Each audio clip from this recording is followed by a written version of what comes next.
Démonie, tout le monde se fichait du confort des pilotes à mon époque. Les pilotes de F1 actuels se plaignent-ils trop? Ah, c'était pas la même époque, Damon aussi. Il était suggéré que Mercedes se plaignait car elle souffrait plus que n'importe qui. Mais il semblerait que la voix d'autres pilotes en provenance d'autres équipes se soit élevée, a déclaré Damonil. De plus, la FIA surveille l'accélération verticale à laquelle les pilotes sont sujets. Et il y a aussi le talonnage, car ces voitures tapent le sol, donc pauvre pilote. Comment il dit ça, lui? Je suppose qu'il a peu de sympathie à l'égard des pilotes. Ils sont très bien payés pour faire ce qu'ils font, et ils aiment ça. Mais qu'en est-il des effets sur le long terme, hein?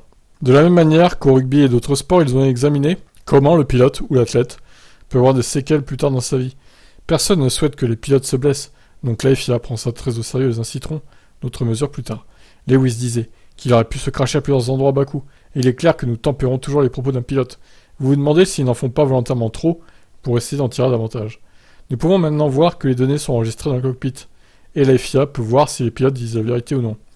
Mais le fait est que nous ne savons pas quels effets ça peut avoir sur le long terme au niveau de la colonne vertébrale du cou ou même du cerveau. C'est donc un sujet compliqué pour le moment.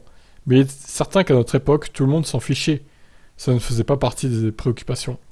Oui, mais alors, c'est pas parce que tout le monde s'en fichait à l'époque que c'était bien, forcément. Au contraire, non, ils auraient dû s'en préoccuper plus, du coup, de la santé des pilotes.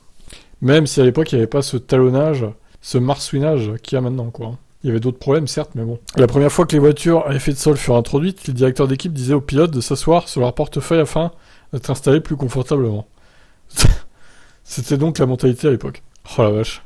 Ouais, mais alors l'effet de sol, ça a duré qu'un temps, hein, là-bas à l'époque. Bon, je ne sais pas, je ne saurais pas vous dire combien d'années exactement la réglementation à effet de sol dans les années 70-80 a duré. Faudrait chercher, mais bon. Ça a pas duré plus de 10 ans, je pense. Ou alors 12-13 peut-être, mais pas plus. S'il y en a qui savent, hein, dites-moi en commentaire. Je ne suis pas incollable sur la F1. On peut pas tout savoir non plus. Allez, ciao ciao.